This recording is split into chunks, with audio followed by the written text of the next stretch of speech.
use it. And how do you think, do you think it would be helpful? It's kind of a tool to use in schools. I mean, like if you were in school, do you think you'd be able to do this pretty easily with your classmates? Yeah. Do you think you would be into it? Yeah. Yeah. Yeah. And it could help.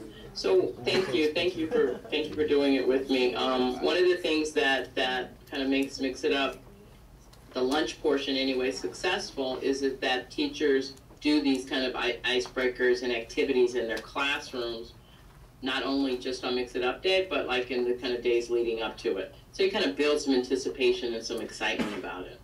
And then when the lunch comes, then the lunch is typically a real big event. And what I'm doing, we're posting some recent news articles. And I just felt like it was important to share with you that even though Mix It Up Day is, you know, in November, schools do it all year long. These news stories just came out last week, and I get like Google alerts on can you see them? Yes. Yeah. Okay. I get these like all the time, and so I thought this was really cool. This, thank you, Tony's moving it for me. This school did a Mix It Up for Lunch Day in honor of Dr. King. And I thought that was really, you know, kind of pretty cool. They also participated in the lunch day in November. And like I said earlier, I mean, the students come to like it, and then they come up with their own creative ways to do it, and it really really helps as far as character education.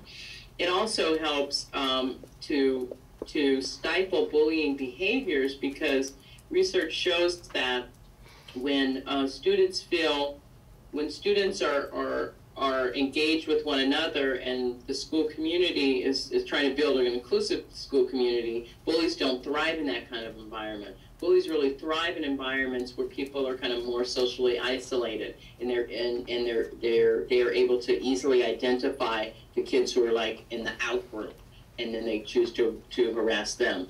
But when you have activities like Mix It Up, and you're actually about creating community all the time, bullying behavior kind of is stifled. Also, it empowers students who would act as bystanders if they saw someone being bullied. When they have these activities going on, they feel a part of the community, and they're feel more empowered to stop and intervene when bullying behavior is taking place.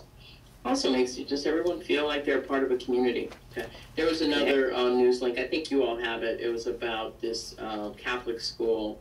It was Catholic Schools Week, and they were part of that week. They were having a Mix It Up lunch day, Right. And that was illustrative of the fact that all kinds of schools do it.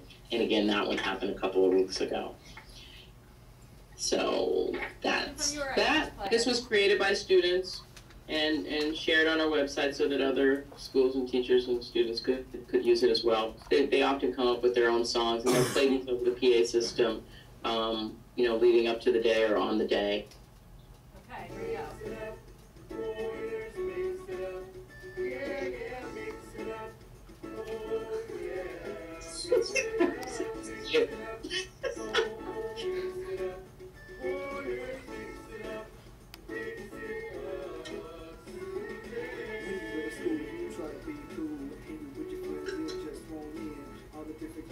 Guys and the chicks, no matter the name, we're all the same. Different tables, that's where it starts. You can see it in all the different hearts. The one that's day, you mix it up, so you know that's what's up. Let it all in, this ain't good with hate. Let it all in, let's not get away, but let's spread love, peace and joy. Let's all love and enjoy this. Yeah, yeah, mix it up. Oh, yeah, mix it up.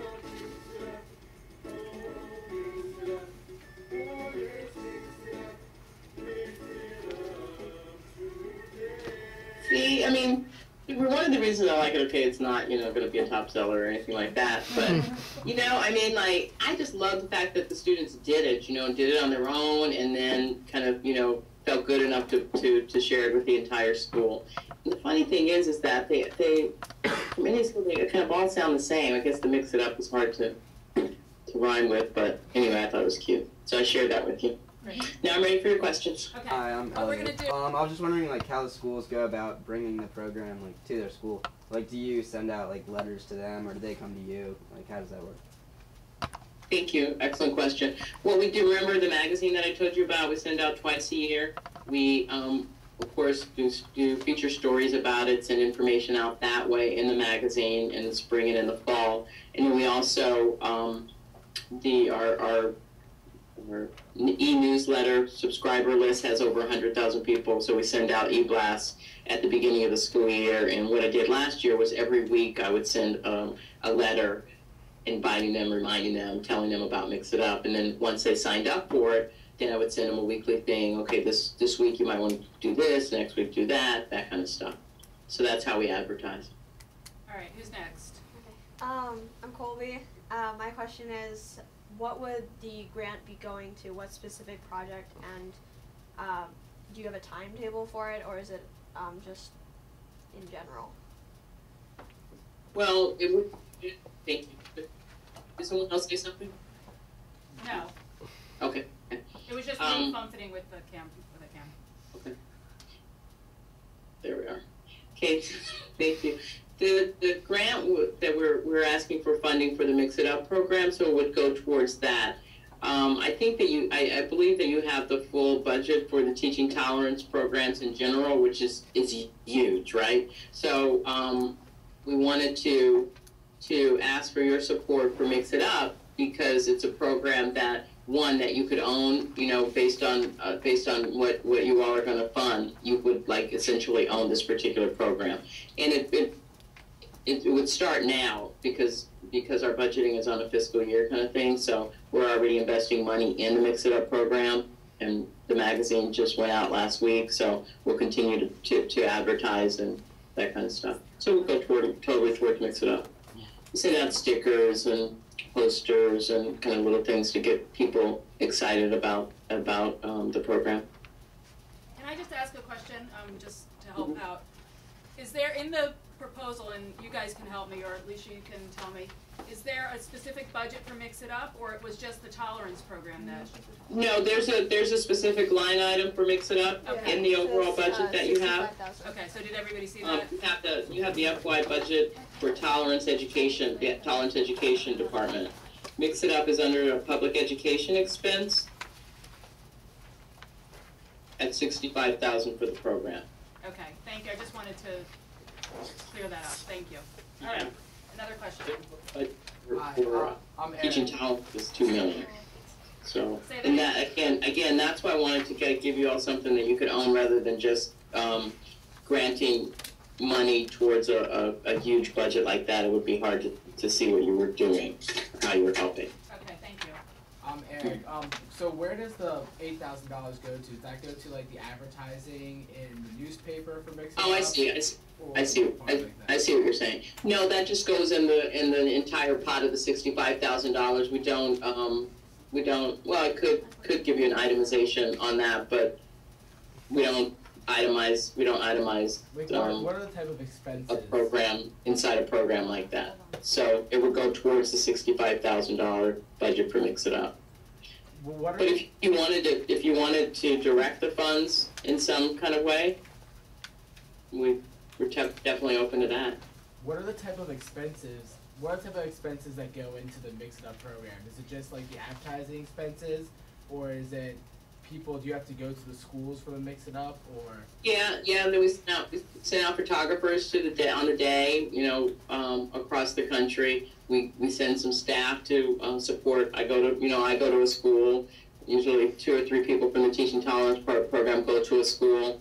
You know, that kind of thing. So it's expensive in that way, but we try to. This program used to cost a lot more money when we sent out all the kind of written material. We would send out kind of paper, posters, and stickers, and all this stuff, and we moved it to an online, more of an online program 2 years ago, and drastically cut the budget because we still want to do Mix It Up, but you know it's expensive to send out kind of resources to 400,000 teachers. So to offset that, we kind of try to give them more technical support. There's a staff person that's dedicated to it. So during the Mix It Up kind of program year, I don't know, maybe a third of my time was Mix It Up constituent calls, kind of talking to teachers, helping teachers, giving them ideas, that kind of stuff, helping them plan for it. And I like that. They see the program, they're like, okay, it seems easy, but there's some obstacles there, so they need to kind of be walked through it and helped through it and that kind of thing. And then we get help them kind of advertise it for themselves so they can get press and media to their school. And it turns out to be a win-win thing because it's oftentimes resulted in positive publicity for the school.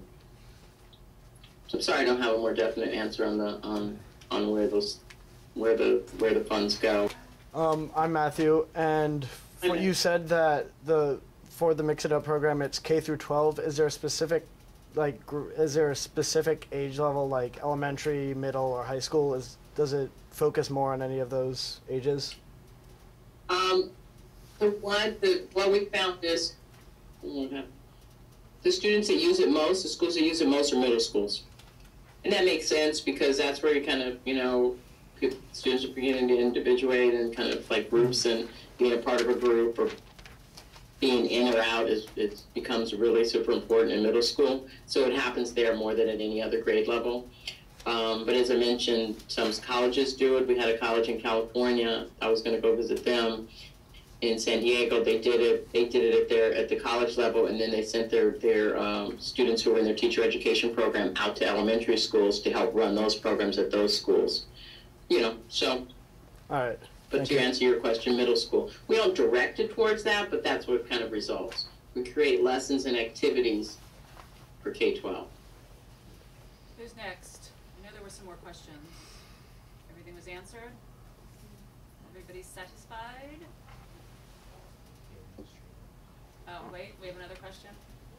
Go ahead. Like, in the project, so most of the costs, I guess you already answered it, but mainly to the administrative or to the actual program. Does it cost the teachers any money to actually do the program in their school? Or do the schools have to pay to bring the program in? Is that what you're saying? yeah. Can you hear? No. Did something about the schools have to pay? Is that what you said? Yeah. Does it cost the schools anything? No. All the teaching tolerance programs, essentially all SPLC programs, are all free. So they don't pay for anything. Was there a question about sources of other funding? Other funding? Yeah. What other sources of funding do you get? Well, our primary funding for all SPLC programs are through individual members, donors. We have probably 100,000 people across the country who support our work, and they may send in an average of $75 to $100 a year, and that's our primary funding source. Then we go to foundations like you all, small family foundations and small, progressive foundations, to support kind of specific program areas. We don't receive any government funding at all. Okay. Nothing else? Okay. We'll do a debrief, and when we do that, if we come up with any questions, I will, or Leah will let you know, and we'll follow up. Okay. Did you have Thank you very much. I was going to say, did you have anything else you wanted to tell us before we say thank you? I feel like I want to answer more of your concern about that Maurice addressed in the beginning around, you selected us because you selected teaching tolerance because we do work around kind of anti-racism work and anti-bullying work, and that's true. And it may feel like to you that the program that I've selected to highlight, Mix It Up, doesn't kind of meet those goals as directly as maybe you would want them to. But I do want to assure you that we do. I mean, that is what we do, kind of, anti-racism work and anti-bullying work. It's a big kind of part of our work. So it would have been weird for me to request funding for our bullied film that's already out. It came out in September. And it would have essentially been kind of asking for money to do more marketing on that kind of thing. And because you were a youth funding board, I really wanted to bring you the youth program, the only true youth program that we have. So that's why I did that. So I hope that makes sense to you.